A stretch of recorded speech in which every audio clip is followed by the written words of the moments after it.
It is now my pleasure to introduce our commencement speaker, Donna Brazile.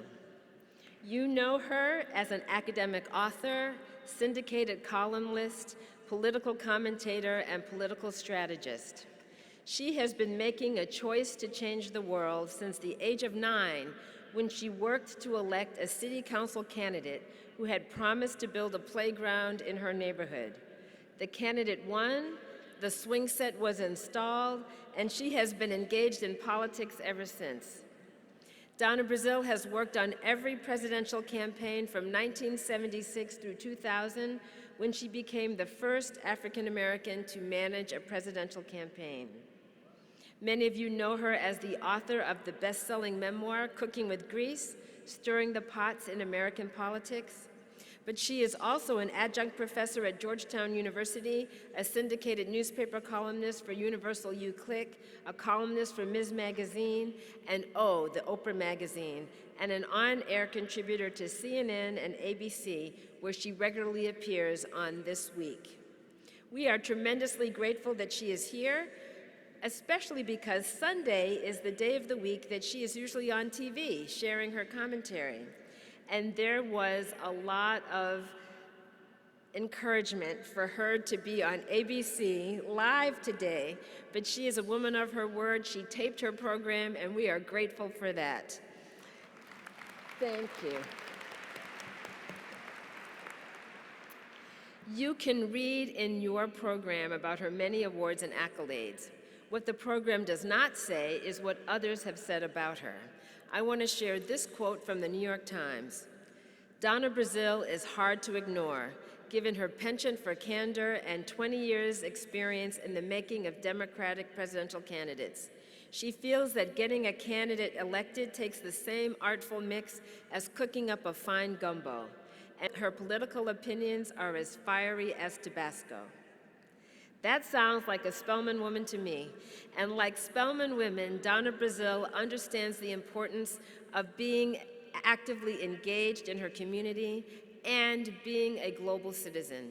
In recognition of that, President Obama appointed her to the Fulbright Board, where she helps select candidates in the Caribbean and Latin America to participate in the Fulbright program. And we, of course, know that Spelman College is one of the leading producers of Fulbright Award winners. We are so pleased to bestow upon her an honorary degree later in the program. But now, please join me in welcoming a woman who truly changes the world, Ms. Donna Brazile.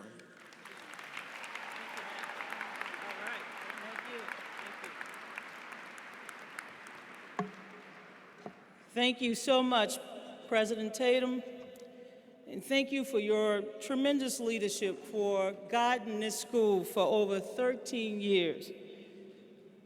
That's right, give her a great applause.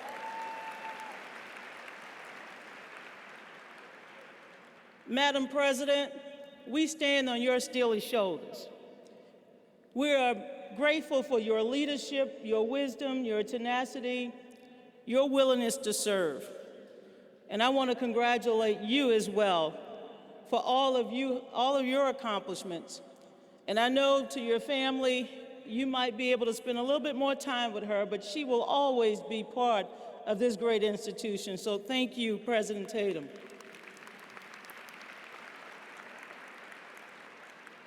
I just had to say, Madam President, I'm getting used to that.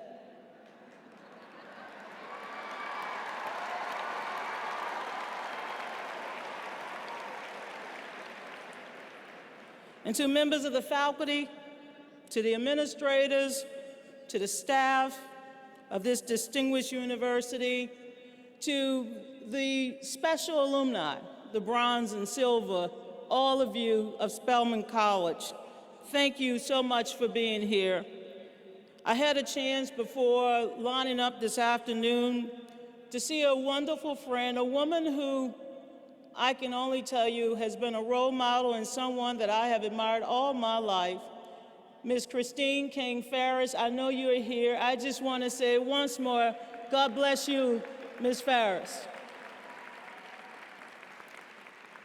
Many people don't know that soon after I received my diploma and I moved to Washington, D.C., it was her sister-in-law, Coretta Scott King, who decided that why not? Why not hire a little kid out of Louisiana from the Bayou to work on that 20th anniversary of the historic March on Washington, and why not give that little 21-year-old girl from the Bayou an opportunity to help make Dr. King's birthday a national holiday? And I want to thank you, Ms. Farris, for supporting Coretta Scott King and giving me that opportunity to serve. Thank you. To the family, parents, grandparents, godparents, I met some of you last night. To the aunts, uncles, cousins, neighbors, best friends, spouses, children, and the fans of the class of 2015. What a great honor to be with you this afternoon to celebrate their success. This is their special day, their special achievement. And I want to say, as the former interim chair of the oldest political party in the country that formerly occupies the White House, on behalf of President Barack Obama, the First Lady Michelle Obama, Dr. Joe Biden and his wife, Dr. Jill Biden, they extend their best wishes and special greetings, and they wish you continued success. They are proud of you this day. This is a special day because you get to celebrate. This is a day in which all of your preceding days have been leading up to, and today is the day from which the rest of your life will flow. So I'm going to ask you all not to restrain your joy, but to express it however you can. Don't restrain your gratitude, because I know you're excited. So if you have to clap your hands, shout it out if you will to the living God, but I know you're happy to be able today to come across this stage. There you go. Hey, there you go. Oh, every now and then, even the commencement speaker got to be happy. There's an old saying that I picked up one Sunday while watching one of my TV evangelists. You know, I'm Catholic, so you can watch Catholic Mass at 7 and still have 3 hours to go, especially if the Baptists are on TV. They take up so much time, we invented cable television just for the Baptists to get out there and praise to God. But there's an old saying that I heard, and it said, God will not stop every adversity or prevent every challenge, but if we stay in faith, God promises that He will bring you through every challenge.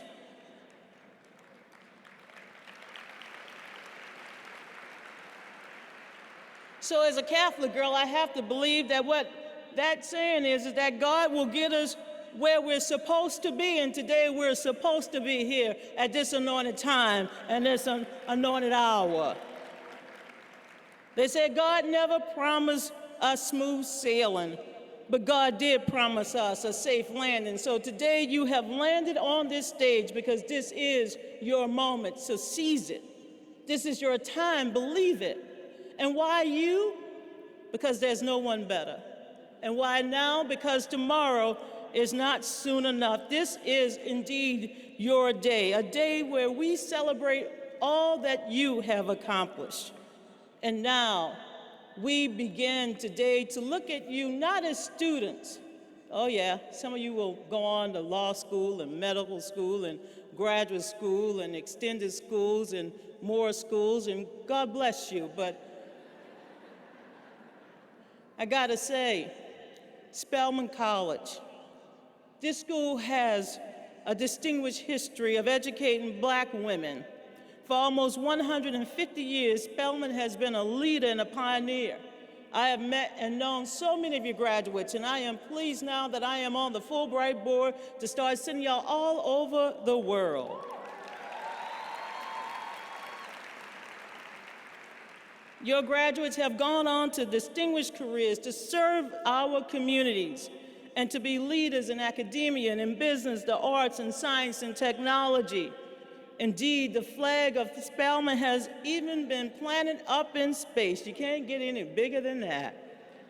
Spelman empowers women to engage the many cultures of the world and inspires a commitment to positive social change through service. Spelman is dedicated to academic excellence in liberal arts and sciences and the intellectual, creative, ethical leadership and development of its students. Now, I know you all know that, but I'm talking to the TV.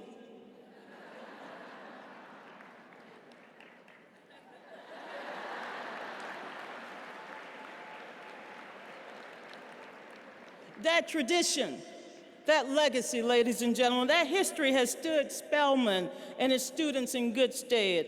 And as graduates, you will now need to rely on what you have learned at this institution. For the events of recent months have proven that we will need the strength and the resources of women more than ever. Look, men, I'm not telling any of my brothers, all my men friends, all of you, all I'm saying is that the table has been set, scoot over, because the women are ready to take charge. We're ready to lead. That's right, scoot over. It is so wonderful to be at a historical Black college and university, especially a historically Black female college, one that has graduated so many distinguished women. The list of distinguished women from this institution reads like a who's who and who says I can't. This school started in a basement, and which is one way to guarantee that there is no place to go but up. So in the spirit of the abolitionists, in the spirits of those who have championed civil rights and freedom and equality, you are now on your own road to freedom that began the day you set foot on Spelman's campus. This is the road that you have been waiting for, and so many of us are ready to see you lead, ready for you to take charge, and yes, ready for you to get up at 4 a.m. to do a Sunday show. Many of you know my history. You know my journey.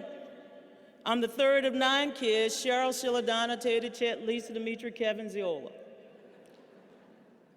My parents were working poor. My mother, Jean, my father, Lionel, they're here somewhere, I just don't see them. They're here in spirit, and God knows, wherever they are, there's gumbo being made. They're stirring it up. But I grew up on the other side of the train tracks. In fact, there were 2 sets of train tracks when I was growing up. And every time it rained, we had waterfront property. That's how close we lived to the river. But here's what I have to tell you this afternoon. The need for women, the need for Black women, all women, to take charge has never been greater. The opportunity to serve has also never been greater. Now I've been in public life for almost all of my adult life, and I've had not just the pleasure, but the privilege of meeting with, working with, and learning from some of the most influential and distinguished women in our country over the last 50 years. And I'm honored and humbled. They raised me. Many of them graduates of this institution. Many of them gave me my first seat at the table. That's why every time I get to walk in a room, I leave the door open so more can come through. But looking out among this audience, I feel encouraged today. Seeing your faces, feeling your energy fills me with hope. I see leaders, not just leaders in politics, but leaders in all aspects of life. Although I am looking for a few good women to run for office.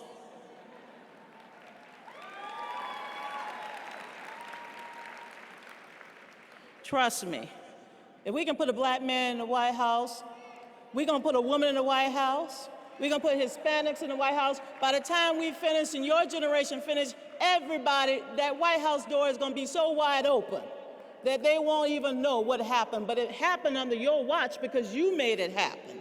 You put him in the White House, not once, but twice. And if you can put him in the White House, you can put somebody that looks just like you in the White House. I know that for a fact. And if you don't believe me, check with me in 619 days.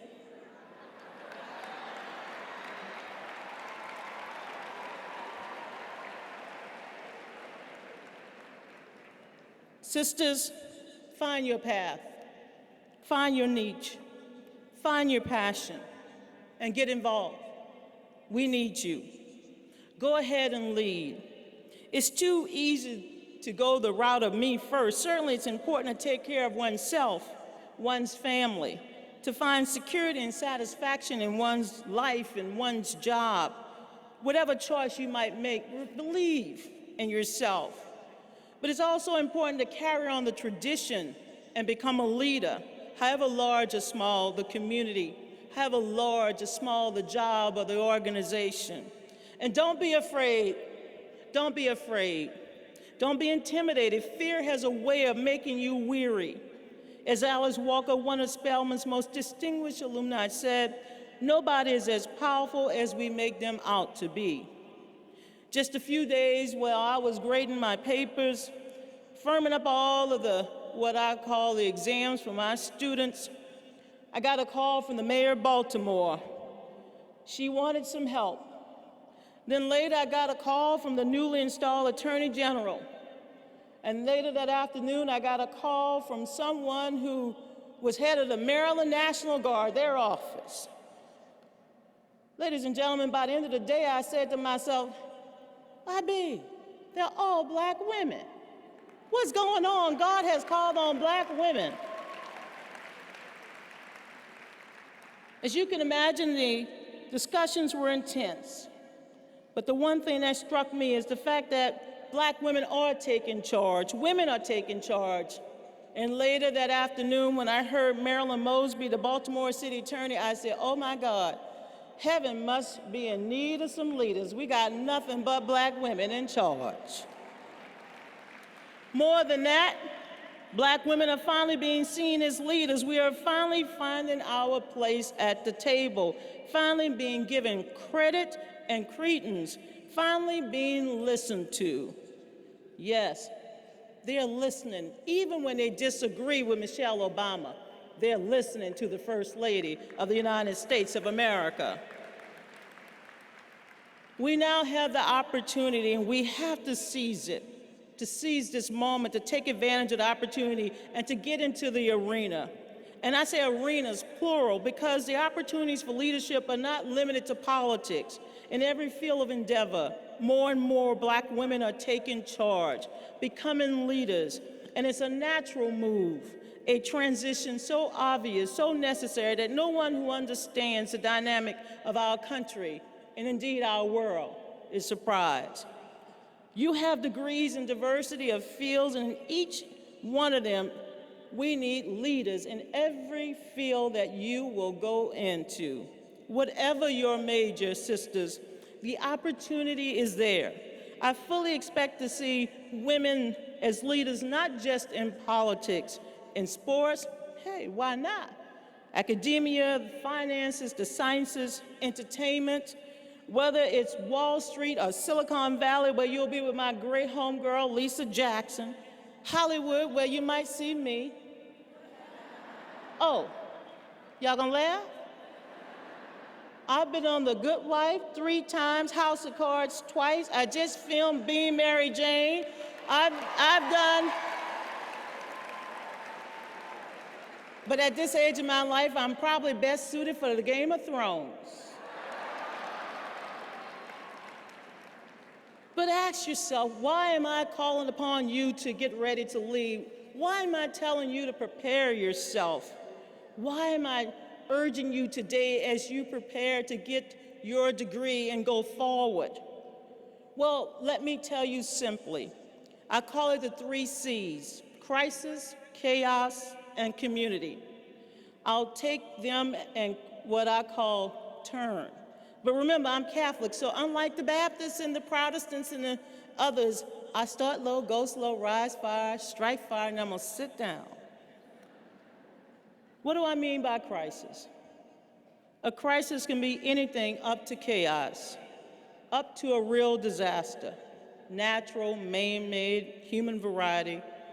But a crisis comes at various moments in life. Being stuck in traffic and missing an important meeting, that's a small crisis, but a crisis nevertheless.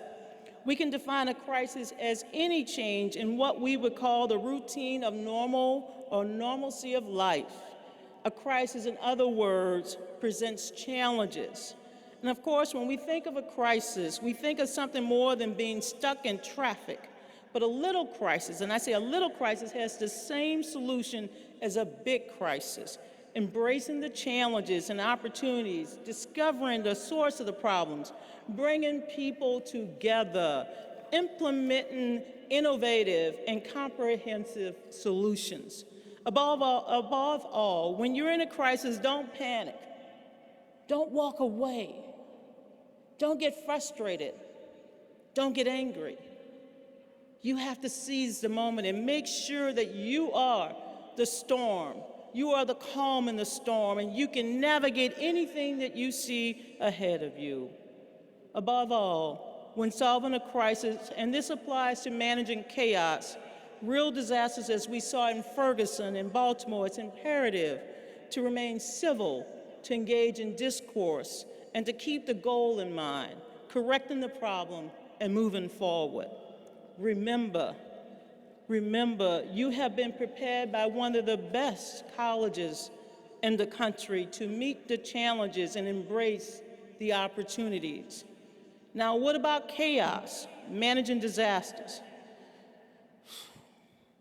I've seen so many crises and chaos. That's why I tell people my skin is not black, it is thick. Oh yeah. Ask anybody in Washington, D.C., when the goings get tough, call me, because I got it. I ain't afraid. I'm not afraid.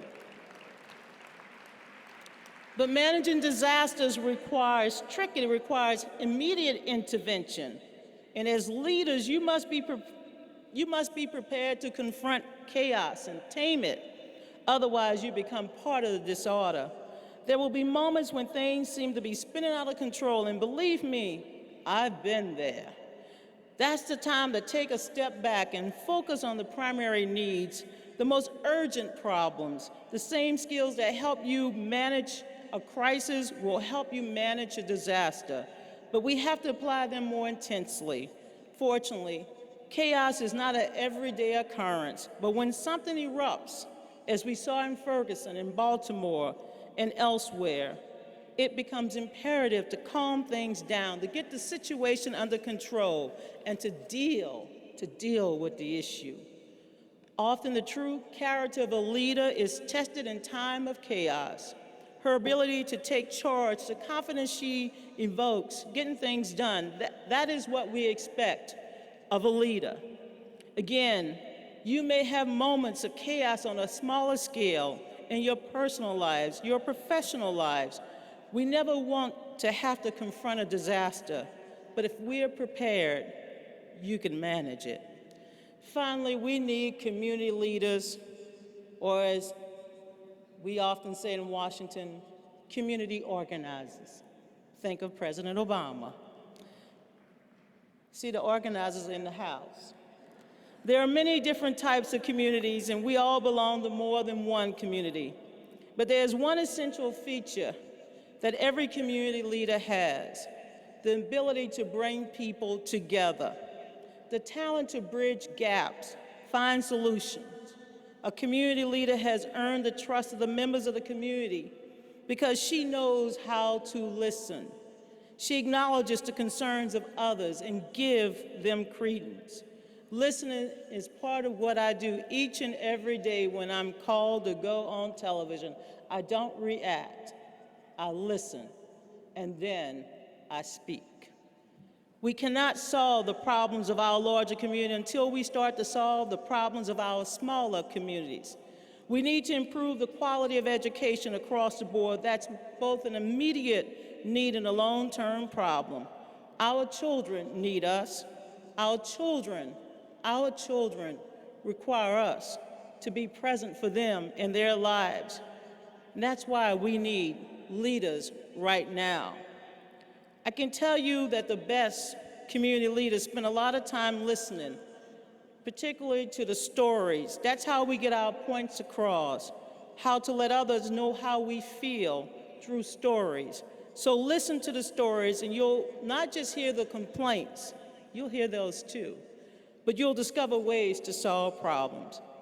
People tell their stories to be heard, and when they feel that they've been heard, they are more willing to work together, to compromise, and to focus on solutions, and not just blame. So let me start to close.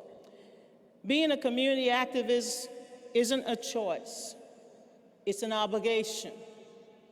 And the Honorable Shirley Chisholm, Many of you probably don't even know her name, but let me just tell you, she was the first Black woman to ever serve the United States Congress. And yes, she was the first Black woman to run for President of the United States of America.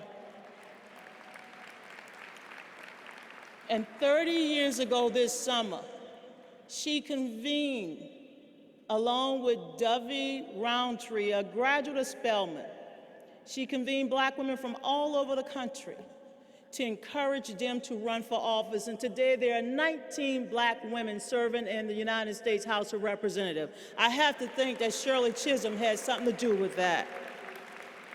But let me tell you what Shirley Chisholm once said. She said, service is the rent we pay for living on this planet. So remember, you are not just leaders of tomorrow, you are leaders of today. We need your voices in the process. We need your voices in the community. We need you to become leaders, innovators, educators, entrepreneurs, community organizers, professionals. Your voices, your convictions are surely overwhelming. In Spelman, let me tell you, when I used to hire staff people on Capitol Hill, one of a handful of Black chiefs of staffs back in the day, whenever a Spelman graduate came to the door, not only was the door open, if the door didn't open, a crack came in the window. As an intern, before you know it, she was running things. I know about you. If you don't believe me, ask Julia Hudson. She was one of mine. I hired her. And when I left Eleanor Holmes Norton office, who did I put in charge? A Spelman woman.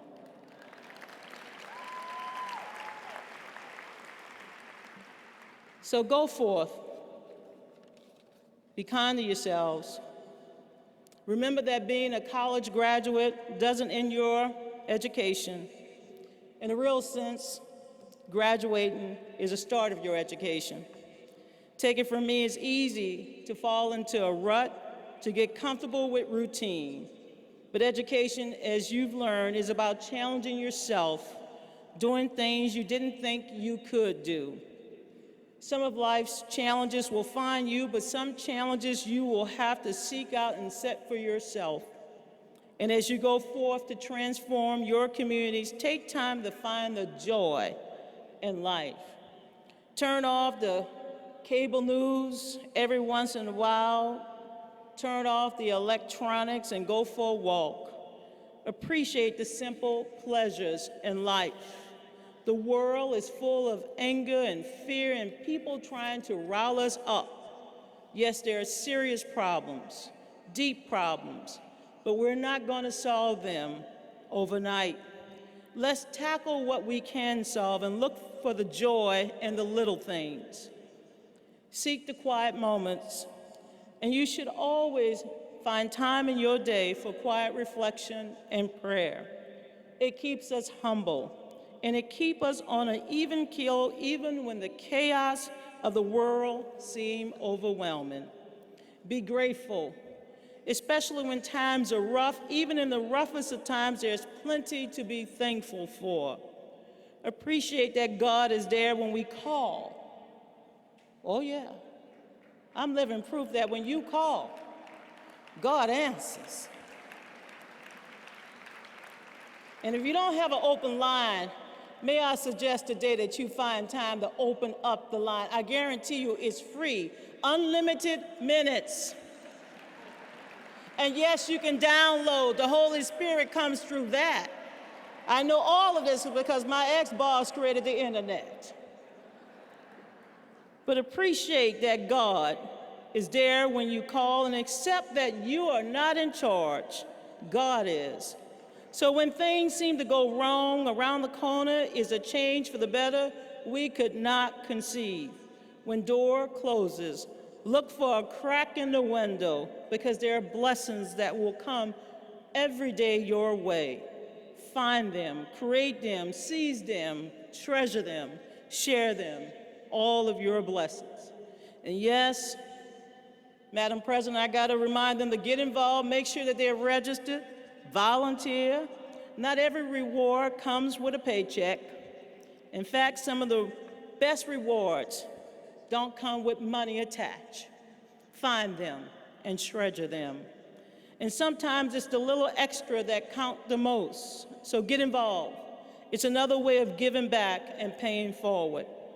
Finally, recognize that God has given each of you a remarkable gift, a gift of time and talent and ability to make a difference. And here's another lesson I've learned. You're not defined by your past. You are prepared by your past. Just because you have experienced so many no's in your past doesn't mean yes isn't in your future. Sometimes you have to be patient. So make Spelman College and its administrators and staff and faculty and trustees proud of you.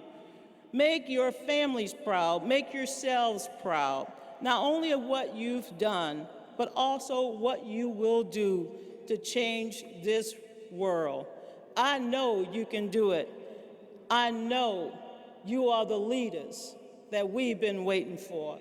Thank you, God bless you, and God bless the class of 2015. Congratulations. Thank you.